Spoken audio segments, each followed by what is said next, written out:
So hello, everyone. My name is Callie Chadwell. I'm the event manager for WTIA. This event is being recorded today, so if you need to pop off or have a colleague who is interested and is unable to attend, we'll have the recording available on our website shortly after the event concludes to share out. There also will be Q&A at the end of this, so if you have questions, please use the Q&A box at the bottom of your screen to put any questions. The chat is great for thoughts and comments, but it would be wonderful if you could help us out and put all the questions you have for the speakers in the Q&A box. And then we'll get to those at the end of the conversation. I also want to thank our sponsor, Davis Wright Tremaine, for their support in making this series possible. And lastly, WTIA membership is free now if you are not currently a member and are a tech company.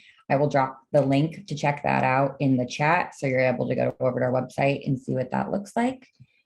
And without further ado, I'm going to kick it over to WTIA's Vice President of Public Policy, Molly Jones.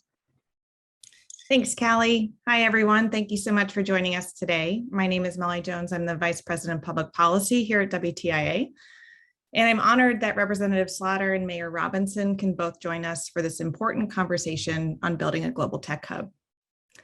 For those of you joining this event for the first time, the Policy Speaker Series is a quarterly event that features senior leaders from both policy and business to lend their expertise and insight on important and timely issues impacting our state as well as our industry more broadly. I'm delighted to first introduce Representative Slatter, who will provide keynote remarks for this conversation. Representative Vandana Slatter represents the 48th Legislative District, which includes parts of Bellevue, Redmond, and Kirkland, where she has served since 2017. In the House, she chairs the College and Workforce Development Committee and also serves on the Environment, Energy, and Transportation Committees. Prior to serving in the House, she was on the Bellevue City Council.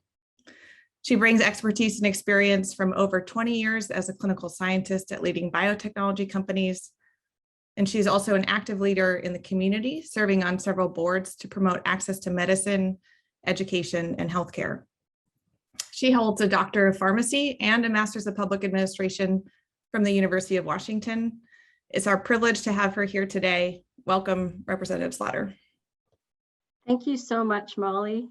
It's a pleasure to be here, and thank you to the WTIA for inviting me to speak today on the new opportunities we will have to attract business, entrepreneurs, and tech workers to Washington State. And it is a pleasure to also be here with Mayor Robinson, who has been working very hard to build a tech hub here in Bellevue. And this is an important issue in the wake of this unprecedented global pandemic. It is truly amazing, but not surprising for me to see remote work embraced and adopted so quickly during the pandemic.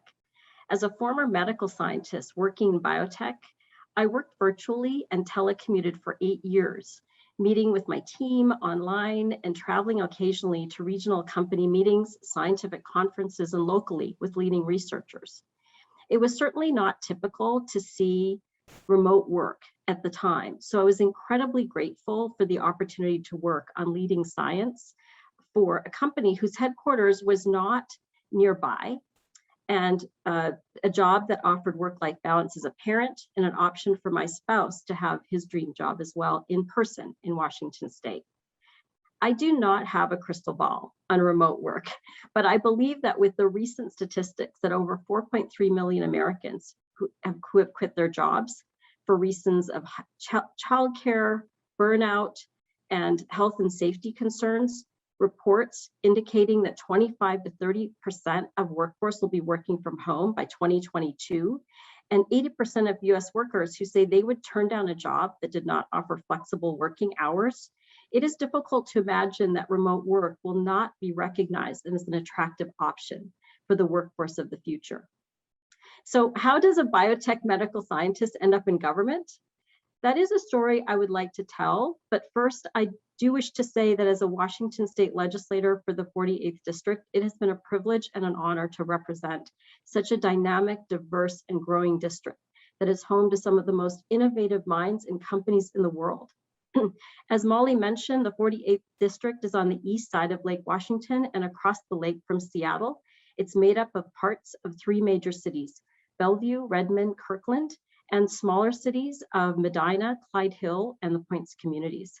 We speak over 100 languages in our schools, and with a rising percentage of immigrants, now have a majority population of people of diverse ethnicity and backgrounds. Washington is, of course, already considered a high-tech state, and we are a tech hub with a founding footprint of Microsoft and the growing and significant presence of large companies like Amazon, T-Mobile, Facebook, Google, but also small and mid-sized innovation leaders and WTIA member companies. It is impossible to visit Bellevue and miss the many cranes that dot the skyline, with new construction at Microsoft and the announcement of Amazon bringing 25,000 jobs to Bellevue in the next few years. This city and region is undergoing some of the fastest, if not the fastest growth in the nation. And you may not be surprised to hear that developing policy in transportation, workforce development, and affordable housing to address this growth is what keeps me up at night. So to do this work as a legislator, policymaker, healthcare professional, former medical scientist, and mom, I often find that I need to bring all these experiences to the policy work I do, in particular my technology background, because in the legislature, there are very few technologists, scientists, or even healthcare professionals. And what I have learned is that when the legislature considers innovation, we more often than not respond to the potential harms and adverse effects on our community and status quo. So I believe if we're going to build on, attract, and sustain the energy of this region with a technology focus, that we must focus on a partnership that will build a resilient community and promote responsible innovation. And this requires all hands on deck, and the recognition that while pure innovation provides public good, commercial success, application, and growth has unintended impacts on our society. And so if innovators are not intentional in their awareness, we will continue to accelerate and exacerbate disparities, inequities, and fuel distrust of the tech sector. And these problems have come into sharp focus in this global pandemic. So how do we work together to implement inspired and intersectional solutions? It begins by building trust, by truly listening, by having courageous and sometimes uncomfortable conversations, by embracing failure, and by recognizing that everyone has a voice, especially those who have never even been invited to the table. Building multifunctional teams, thinking in diverse ways, being unafraid to fail and learn quickly is what builds innovative companies too. And I believe can also build smart policies and resilient communities. The pandemic offers a glimpse into how such an approach could work. During the 1918 influenza pandemic, more than 500 million people worldwide were infected with the virus, and around 675,000 people died in the United States. More than a century later, we are in the middle of a pandemic that has already infected 241 million people worldwide and killed over 700,000 Americans. This pandemic has shaken world economies, laid bare inequities, and has altered the social and fabric and norms of our society. However, what we do have that our 1918 predecessors did not is more than half a century of public and private investment in science and technology. We have smartphones in our pockets that are a million times more processing power than the Apollo 11 computer. We can sequence new viral genome in days, bioengineer antibodies, computationally design and screen new medicines. We can apply real-time epidemiologic data and complex mathematical models to guide public health decision-making. Before the modern miracle of safe and effective coronavirus vaccine authorized for emergency use in less than a year, technology and technologists in Washington played a key role in the pandemic response with the development of smartphone applications that identified symptoms, enabled contact tracing, and expanded telemedicine. Yet a lack of public trust in some parts of society, fueled by misinformation, has been a key factor in the adoption of innovative and common sense approaches to the pandemic response. But robust data privacy protection does deserve attention. And we can build public trust by driving privacy-focused development of new tech while we safely revive and grow our economy. So while we rush to embrace digital tools to restore our normal life activities and work, legislators and innovators must take care not to exacerbate inequities that exist today. For example, can we expand broadband access to underserved areas? COVID-19 attacked the very connections that build society by fueling helplessness and isolation. Innovators and governments have both responded by fighting back, and their success amplifies hope to me as to how we might author an era of responsible innovation in the future of work. For us in government, the pandemic 2021 legislative session was unprecedented. We had to prepare for a completely virtual session. With creativity and ingenuity, the staff of the legislature was able to hold committee hearings, take testimony from all over the state, and we voted on over 400 bills. And there was not a single positive COVID case. It was a triumph, really. And when people tell me they don't believe government is efficient or agile, going forward, I think I'll point them to this example. As a first-time chair of the College and Workforce Development Committee, it was important for me at the time to keep the trains running. But I couldn't help but marvel at the fact that we had testimony from people who would never have made the trip to Olympia, but whose experiences and words truly impacted the legislation in front of us. We had a young man who was incarcerated, and for the first time ever in front of a CWD committee, he testified from inside a correctional facility, sharing his desire to make his life right by asking for the chance to get educated. So we are now emerging from this pandemic. Schools have reopened. We can go to work and even to football games. But this hit and run virus has also exposed societal barriers, deep political division, amplification of anti-science propaganda, social inequities, and racism. From George Floyd's murder to high COVID transmission in service workers, communities of color, and healthcare workers, the future of work was affected. And we now have a critical shortage of healthcare workers, childcare workers, teachers, and because of new needs, technologists too. I can say that the past 20 months has been a daunting time to serve in public office. We have navigated a health crisis, an economic crisis, and a racial reckoning. High-tech business and government acting independently and together worked to adapt, mobilize, and change. If we were capable of this, I believe we have the capacity to put to our minds to some of the greatest challenges of our time: poverty, climate change, racial justice, hunger, homelessness, education, and transportation. We are in a moment in history, a moment of pause in the chaos. Vaccine mandates are working and infection rates are finally falling. How can government and business partner to build a stronger work ecosystem by leveraging what we've learned from the pandemic about remote work? We need to find pathways that do not disenfranchise workers, including women and people of color who do not see the same opportunities as their white colleagues and men. From an education workforce standpoint, we need more upskilling and lifelong learning opportunities to give workers more options. More young people from all races and income levels aspire to attend college than in any previous generation. But these aspirations are not met with equal results. Wealthy students are 5 times more likely to earn a bachelor's degree compared to the lowest income students. Low-income students, first-generation students, rural students, and students of color face significant barriers to completing a degree. On the College and Workforce Development Committee, we are working to build resilient and equitable pathways that support students towards lifelong learning and meaningful work, students of all ages. Transportation is yet another equity issue. Most of us here have good-paying jobs that accommodate remote work and have the privilege of owning and operating a car.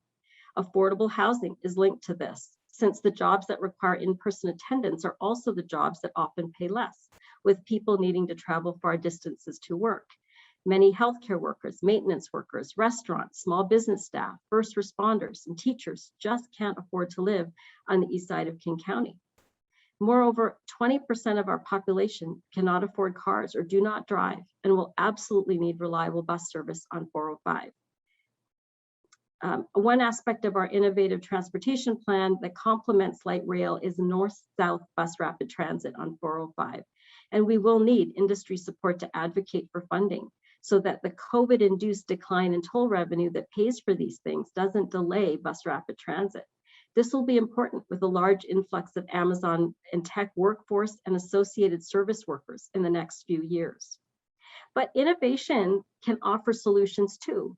Recently, I toured a company that is building an electric propulsion system that can work in a short distance piloted aircraft to potentially connect the over 100 small airports in Washington state for 1/10 the cost of traveling on a fuel powered aircraft.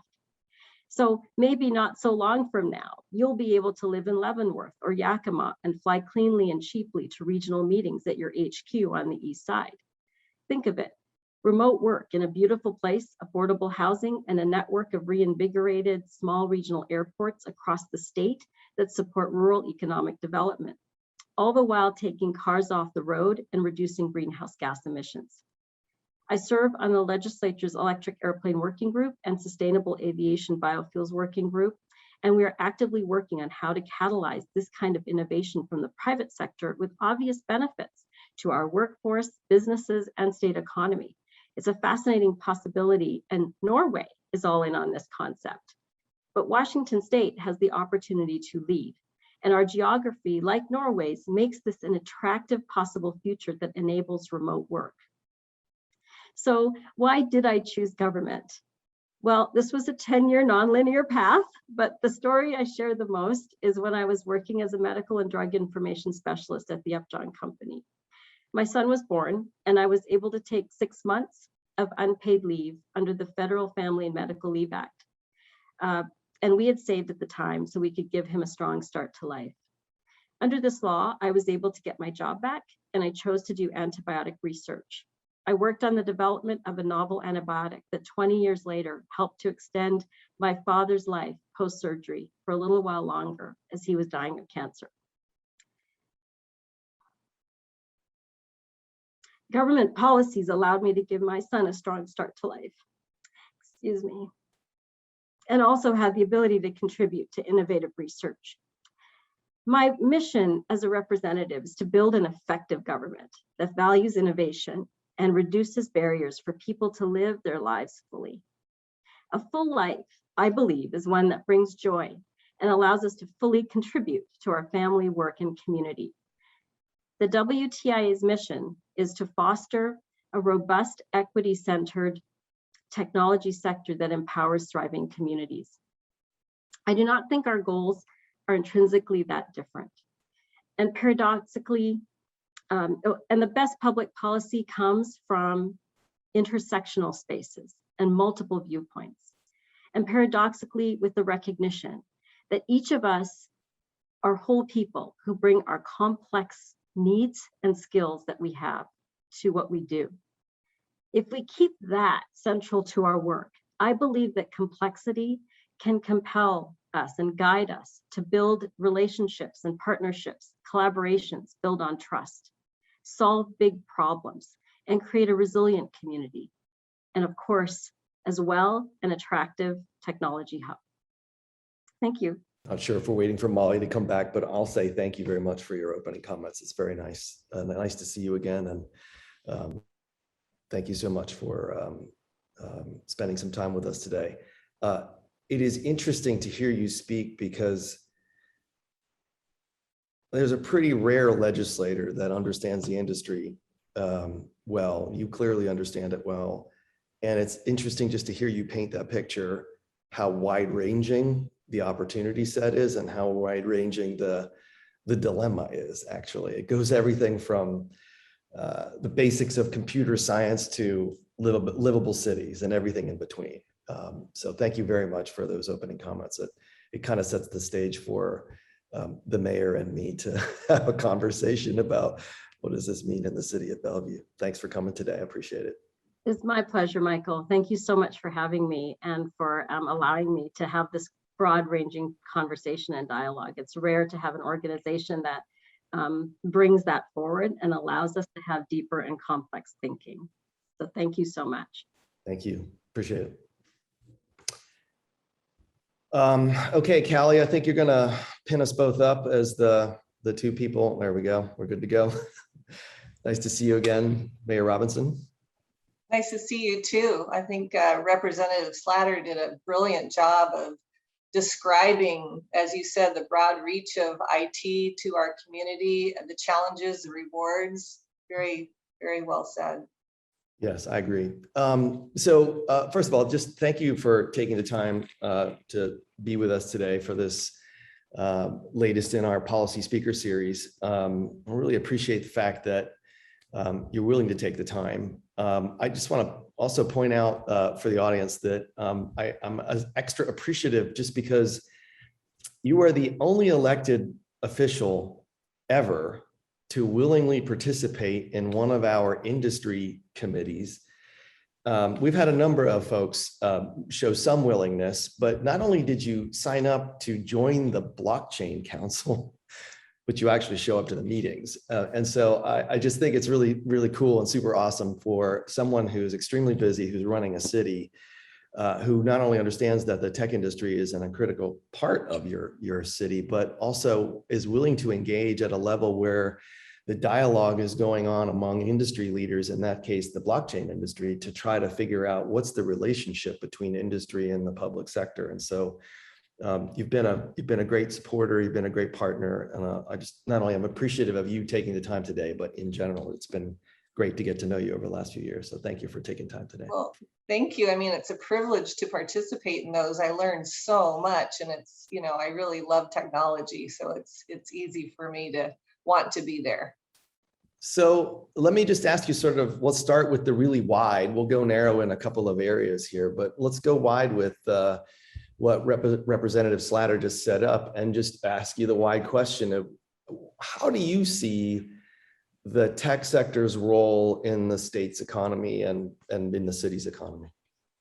Well, I mean, what a great test COVID was. It showed what a resilient economy the tech economy is. It continues. IT is 50%, 57% of services exports for Washington State. And I believe the Bellevue, Tacoma, Seattle region had the second most tech hirings in the nation during COVID. So that's just incredible. I know that the City of Bellevue had an outside company analyze our economic development strategy and kind of dinged us for being so tech reliant and having such a tech reliant economy. And I was sitting there going, what's wrong with that? I mean, it's kind of it's the foundation of so much in our world, and certainly in Washington State. And boy, that turned out to be a real positive thing for the City of Bellevue. We've come out of COVID very well. And you know, we not only have all these tech companies leasing office space in Bellevue, but those office spaces are pre-leased. And there's this tremendous pipeline. It's not just looking good today. It really looks good for tomorrow as well. So we've been blessed. You know, that's an interesting thing. I heard a stat recently, or actually read it somewhere, that Bellevue's commercial real estate is basically fully occupied as far as rental goes. Do you have a sense of how much of that commercial real estate is leased versus how much of that real estate is currently being actually utilized by employees? Do you have a sense of that? I think we know the office real estate is not being fully utilized. There's a lot of goals for January, but I don't think we're ever going to go back to the way we were. I've talked to our large employers, and I keep hearing the same thing, that people are looking at 3-4 workday shifts. So work week. Am I saying this right? Yeah. 3 days a week, 3 or 4 days a week working. And that's, you know, that's going to be a very interesting impact on the city. You're not going to have as many people at one time, but remember, Bellevue is anticipating 30,000 new employees in the next 3 years. And so if only half of those show up at a time, I think that's going to help a lot with the impact that that has. There's a lot of positive impact, but there's also a challenge to accommodate that many new employees. And as a frame of reference, I can't remember, is the population of Bellevue 150,000? I don't remember. It's like 14750 or something like that. Okay, I remembered pretty closely, not bad. Yes, you did. Yeah, so 30,000 new bodies living and or working in Bellevue is a very substantial jump in the population. Well, and here's another twist. So only 10%, this is pre-COVID, 10% of the people who work in downtown Bellevue live in Bellevue. And that's 100,000 people who commute in and out of Bellevue every workday. Holy man. And so when I think about how we're going to accommodate all these new employees, hey, if we can get more people living in Bellevue that work in Bellevue and can take light rail, can walk, can bike, whatever, I think it's going to be a real positive for our city. Yeah, it also is the math behind why I experience what I experience on 405. Yeah. Oh, we got some work to do there. That's Representative Slatter. We need those toll lanes. We need some help on that for sure. So one aspect obviously is, and Representative Slatter kind of pointed at this, is that there's been this shift in the industry, and I've seen it in the work that we do at the WTIA. We see this not only in the state of Washington, but we're seeing this across the country, that most tech companies, while they are going to shorter work weeks, in other words, not standard 5 days a week, it's some are 2, some are 3, some are 4 days a week in the workplace. A lot of tech companies are now shifting their recruiting mentality away from requiring relocations to their tech headquarters and away from trying to recruit locally, and now are recruiting in a geographically dispersed way, meaning that Atlanta and New York and Chicago right now are top places where West Coast companies in the tech sector are starting to do more and more recruiting, more so than they ever did before. And as I was thinking about that implies that there'll be more job opportunities for people that live in other cities, but it also implies that there are a lot of tech companies on the East Coast and in the South and in other parts of the world that are going to be licking their chops about the talent that exists in Bellevue and in this area. And so I'm wondering, have you and your colleagues been thinking at all about what's the best way to attract the talent and keep the talent living and working here?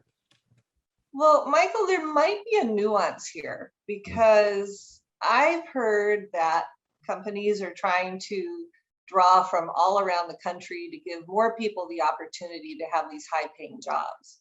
Right. At the same time, the companies that are in Bellevue are very committed to hiring locally.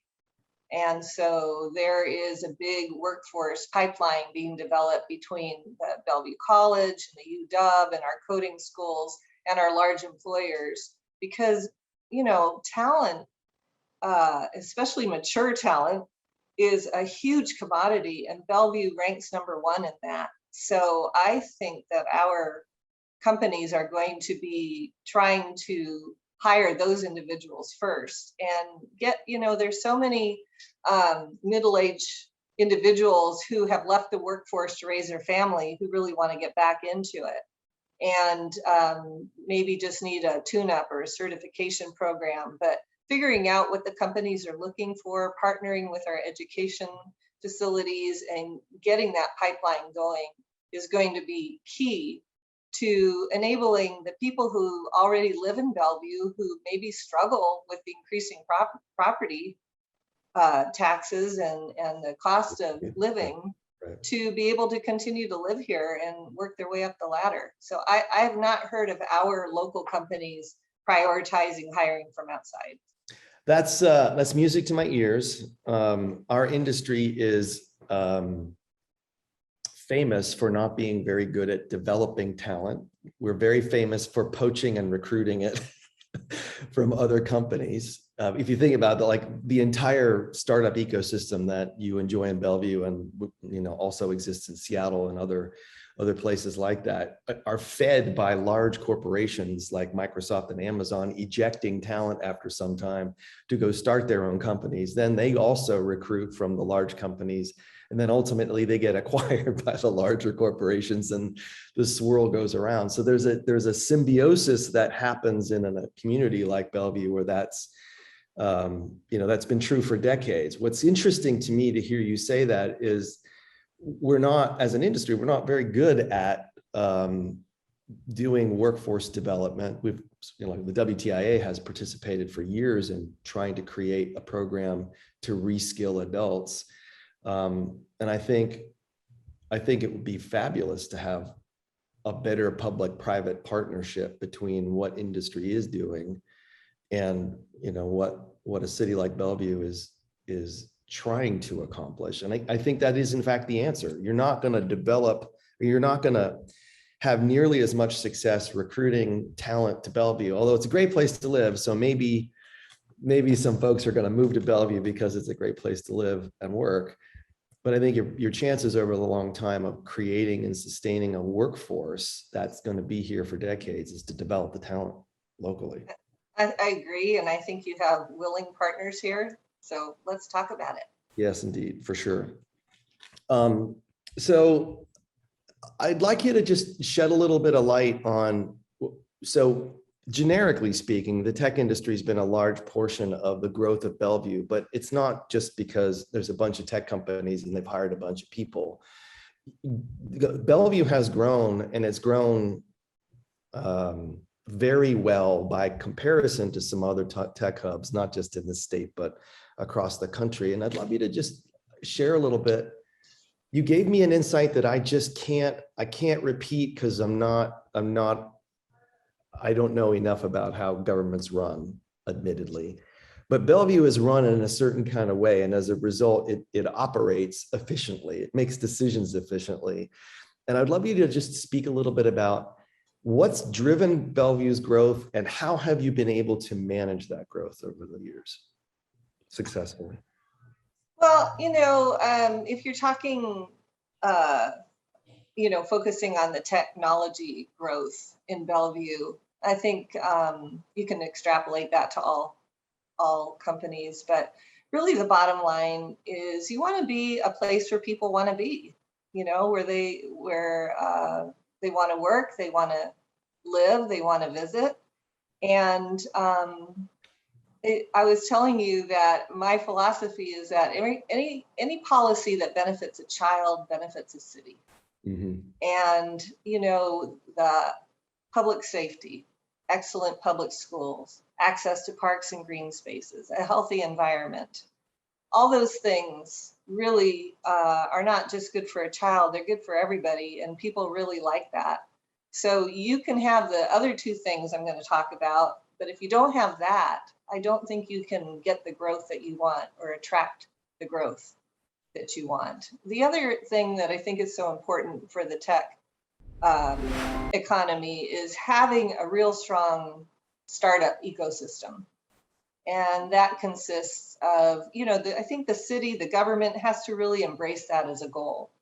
And so having spaces for our startups, affordable spaces, and providing free small business advice. I know the City of Bellevue actually hired a company out of Seattle that specialized in providing small business advice to our minority and female-owned businesses. And that was really helpful during COVID.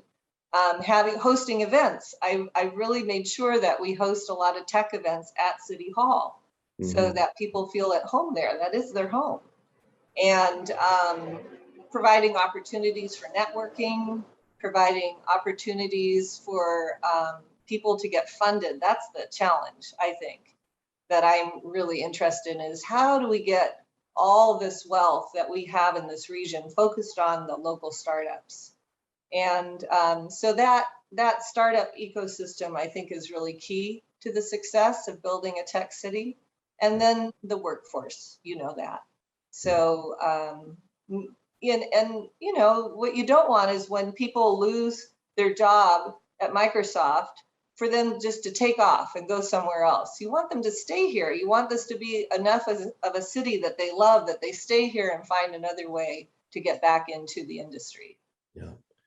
Anything in particular that you think is successful in creating a support to the startup community? I think you had some suggested there might be some ideas about how to do that well.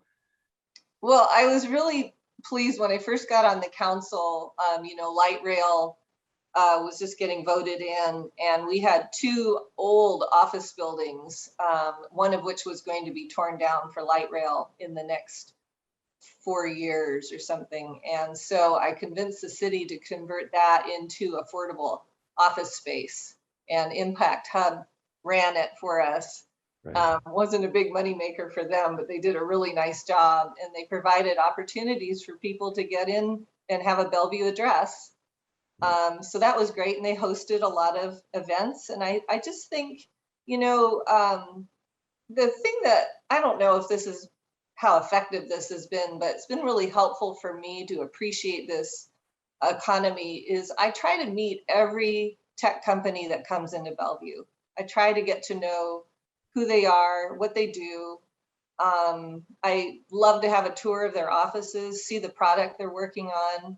And, you know, I meet so many people. It gives me an opportunity to promote them along the way, connect them into opportunities. The Eastside Business Awards, I get to be a judge a lot of times on those. And I just love recruiting people at tech events to apply for the awards. And we get so many diverse companies with diverse products coming in. It's really exciting to me. So, you know, just being a welcoming environment where people feel at home and feel that they can get the support they need to grow their company. I think that's important.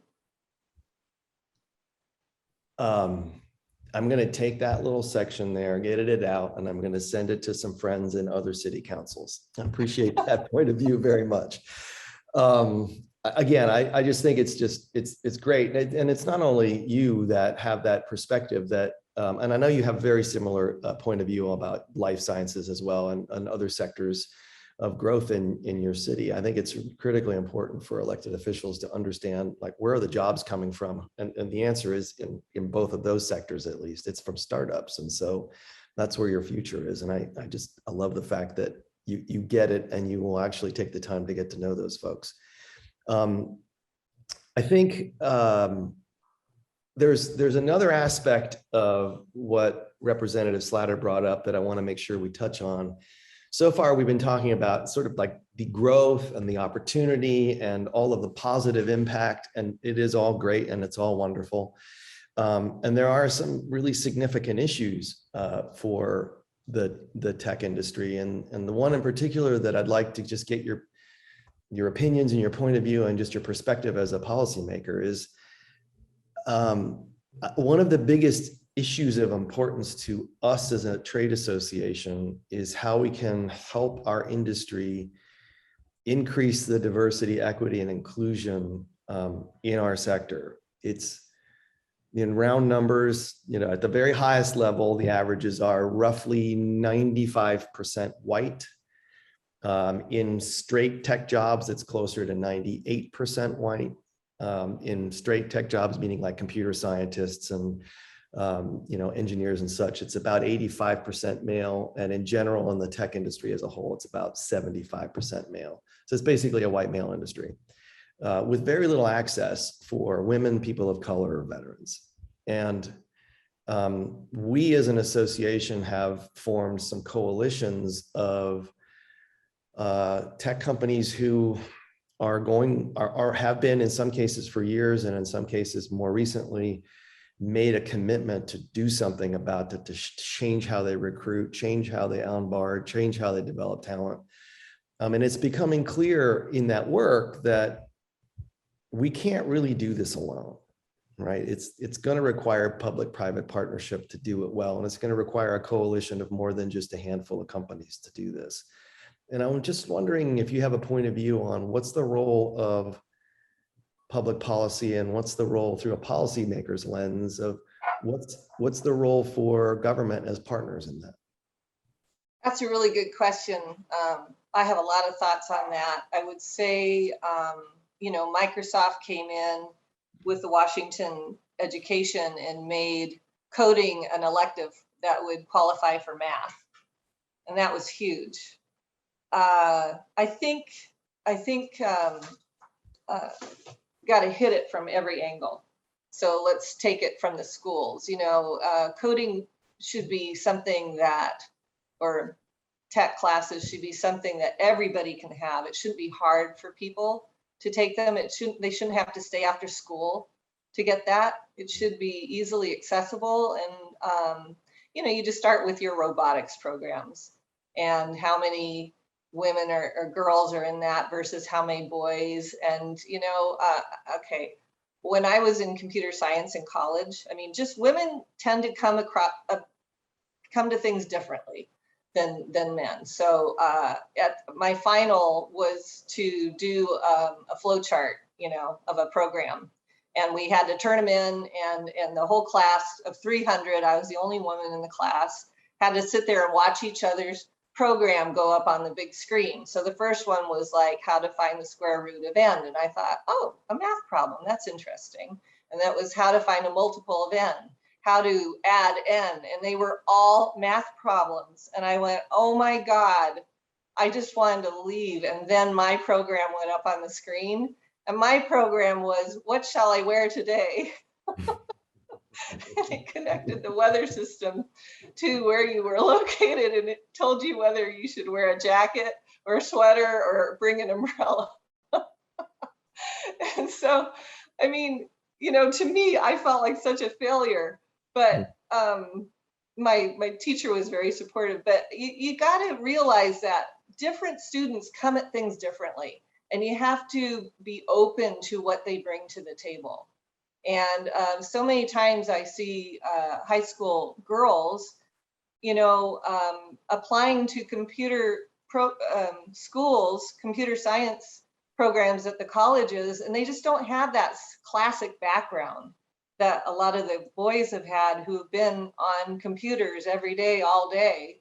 But when it comes to being innovative, you find the people that are not entrenched actually succeed really well. And I think that's what you want in technology. So I think in schools, making it easier to have everybody access that education is good. And I think that if you look at Greater Seattle Partners, I don't know, Michael, I think you were part of that, looking at the economy for the region and how we were all going to recover from COVID. And do you remember what the bottom line was? It was quite amazing. The recommendation was to invest in women of color while they were in school and as small business owners, and really give them support to be in the pipeline, to be able to, work their way up the corporate ladder, get into good jobs, and provide them childcare. Yep. And they said that would increase our economy by a significant amount. That's right. And so, that's something we all need to be looking at. How do we support those people who are kind of being left out right now? Because not only are they missing out, we are missing out. Yeah, and the pandemic has shined a particularly bright light at just how bad the childcare dilemma is. Yeah. Healthcare, yes, but the childcare issue in this country is a very big deal, and precludes a lot of people from access. So I have a couple more questions for you, but I want to also make sure that anybody in the audience, if you have any questions that you want to ask, just type them into the chat, and we'll keep an eye on that and give you an opportunity to interject your own questions into this. So I'm curious, Mayor, as I think about what lies ahead for Bellevue, and you think about the priority sets that you have for the city. What is it that the tech industry can do to help? Like, what's your call to action for us? Wow, there's, I think, a lot of places. I mean, I will say that our large employers, which are tech companies mostly, have been really great community partners at Bellevue. You know, they meet with us, they say, what do you need us to be supporting here? And, you know, Amazon just donated a significant, like $7.5 million to complete the trestle for our ped bike path along the East Trail. I mean, that's something that would take years for a city to get the funding to do. And that's going to be up and running much faster. Amazon and Microsoft, Symetra, those companies, they've all contributed to rental assistance and to our human services organization because we told them that's where we needed the help. So I think when we get out of the pandemic, there's going to be a large focus on arts. So they're kind of filling in the things that make Bellevue a better place to live for everybody that government can't always fund. But they're taking the cues from government, which I really appreciate because we're the ones who are studying and we don't want it. It's not just for, you know, that company's employees that benefits, it's got to benefit the entire city. And so they're all on board with that. And so that's helpful. So being a community partner is huge. But I think that technology really needs to examine the medical system. I think especially with blockchain, and Michael, you and I have talked about this so many times, how having that secure, unalterable record that a patient can take from doctor to doctor and avoid all the time of filling out the forms. I mean, did you know that medical mistakes cause 1/3 of all fatalities in the United States? Yeah. And so to have an accurate medical record all the time is, I think, would really cut down on that at the very least. And that's pretty huge. And then I look at our homeless community and how hard it is for them to keep track of their appointments, get them into services, you know, manage their situation as they're coming out of homelessness and creating, I know in Los Angeles, they have something called the Angelino card, which tracks all their medical records and also their appointments with services and also provides them funding on this card to buy certain things. And so I think we really need to have a roundtable discussion of how we can take this amazing asset that we have in our region and apply it to some of our biggest challenges. So it's going to beg the question. It's interesting to hear you say that your large employer partners, you know, 2 of which you mentioned are tech companies, and I know you have some other, again, in some other sectors that are all behaving in a similar fashion as not only cooperative partners to help solve problems by adding resources, but actually helping to fund some of what is needed. And yet your sister city across the lake can't even convene a reasonable meeting to have a conversation. So, I mean, what are you doing differently? What is that? Like, how is it that your city has got a different relationship than Seattle? They have a very different political system. So we have, I'm considered a weak mayor, but I'm a strong mayor. But they, you know, we have a city manager, council form of government. And so, you know, in Seattle, every 4 years you get new leadership in their mayor and it goes this way. And we put in, you know, the trolley tracks. And then 4 years later, we go this way, we take out the trolley tracks and we just kind of zigzag. And it's hard and it's very expensive. And in Bellevue, the city manager, you know, we do a 30-year vision that we update every 4 years. And the city manager, it's his job that we continue on that path. And so the average for our city managers are like 15 years. And so that's a real consistency, even as council members come and go and mayors come and go, we have a consistency with the city manager. And that's super valuable. The other thing that I think is helpful is that I represent all of Bellevue. We all represent all of Bellevue. And I think that when you start representing just sectors of your city every conversation you have becomes political. You know, why should you vote for me to get a sidewalk in my sector? And what do you want in return for that vote? And it's just a whole different game. So I'm really happy with our form of government in Bellevue. And it was really important to me when I became mayor that we have a shared leadership politically, even though we don't have political seats at the local level.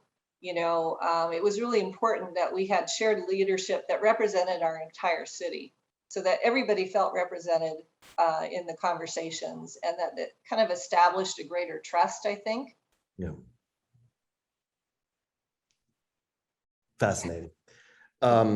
Mayor, I always love having conversations with you. I am super appreciative of the time that you've taken to invest in the companies that you have gotten to know, and in some of the work that we've done with the Blockchain Council.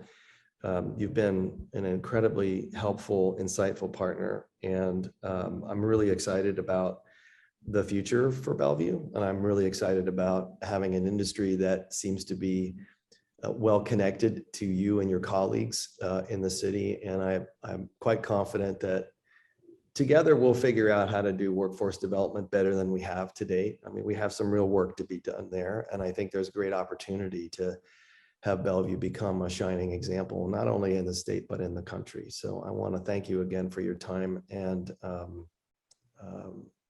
anyway, and thank everybody else for coming to join today. Michael, let me thank you for just a moment in the WTIA. I mean, the work that you do and the reach that you have is phenomenal, and that you bring such different partners to the table. I really appreciate that. I appreciate having a seat at the table, and you've taught me a lot, and I'm looking forward to learning more. Thank you. Thank you so much. Appreciate it. All right, everyone. Thank you for joining today. Thank you again to our wonderful sponsors at the WTIA for helping us make this thing possible. And again, Mayor, have a great rest of your day. Bye, everybody.